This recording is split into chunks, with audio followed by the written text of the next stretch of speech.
ताकदीनं उभा राहिले. तुम्ही जर मराठ्यांना असंच न्याय द्यायचं काम केलं तर मराठासुद्धा तुमच्या बाजूनं ताकदीनं उभा राहील. कारण आम्हाला राजकारणाशी देणं घेणं नाही, आम्हाला आरक्षणाशी देणं घेणं आहे. आमचे लेकरबाळं जर तुम्ही मोठे केले तर हा आमचा करोडो मराठा समाज तुम्हालाही मोठं करेल, त्यात काही शंका नाही. आज पुन्हा असंही वाटतं आहे की आज सातारा संस्थानचं गॅझेटियर, कोल्हापूरचं गॅझेटियर, पुण्याचं गॅझेटियर, औंध संस्थानचं गॅझेटियरचं सुद्धा जे आर निघाल अशी सुद्धा आम्हाला आज आशा आहे आणि ते येऊ शकतं.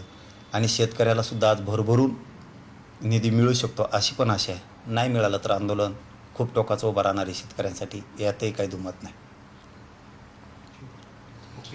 बरं, या सगळ्यामध्ये आतापर्यंत ही दुसरी वेळ आहे म्हणजे JRच्या याचिका करण्याची.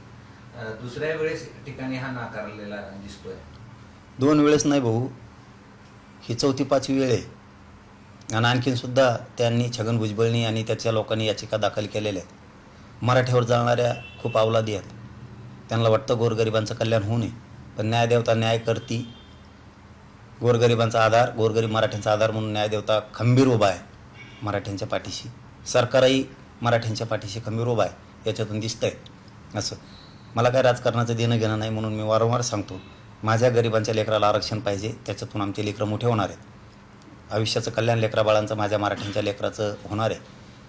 यांनी कितीही याचिका दाखल केल्या तरीही एक गोष्ट याच्यातून सिद्ध झाली, मराठ्यांवर किती जळणार आहेत आणि मराठ्यांच्या लेकराचं किती आयुष्य उद्ध्वस्त व्हावं म्हणून कोणत्या जातीचे नेते बोलत आहेत आणि याचिका दाखल करतायत की मराठ्याचं वाटलं व्हावं म्हणून. याच्यावर मराठ्यांचं बारकाईनं लक्ष आहे.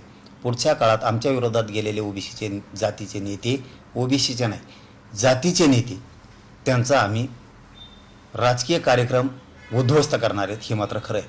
कारण तुम्ही जर आमच्या लेकराबाळाचं आयुष्य उद्ध्वस्त करायला लागलात, आम्ही तुमचं जे ज्या जातीचे नेते आमच्या विरोधात गेले त्यांचं राजकीय आयुष्य उद्ध्वस्त करणार आहे. कारण करोडो ओबीसींनासुद्धा ही गोष्ट मान्य नाही की मराठ्यांचं वाटोळं व्हावं म्हणून. आणि ओबीसीचे नेते मात्र मराठ्यांचं वाटोळं व्हावं म्हणून कोर्टात जातात, मोर्चे काढतात, आंदोलनं करतात. हे गोरगरीब ओबीसीला मान्य नाही आहे. गोरगरीब ओबीसीला वाटतं मराठ्यांच्या जर नोंदी सापडल्यात, त्यांचं जर गॅझेटियर आहे तर त्यांना आरक्षण दिलं पाहिजे. आमचं किती स्वच्छ म्हणणं आहे बघा मराठ्याचं. बंजारा समाजाच्या नोंदी निघाल्या तर आम्ही म्हणतो बंजारा समाजाला मिळालं पाहिजे. त्याच्यात ब्राह्मण समाजाच्या निघाल्या, त्याच्यात सुतार समाजाच्या निघाल्या, त्याच्यात लोहार कुंभाराच्या निघाल्या, तर आमचं म्हणणं आहे बाबा दिलं पाहिजे. इतके स्वच्छ मनाचे मराठी आहेत आम्ही.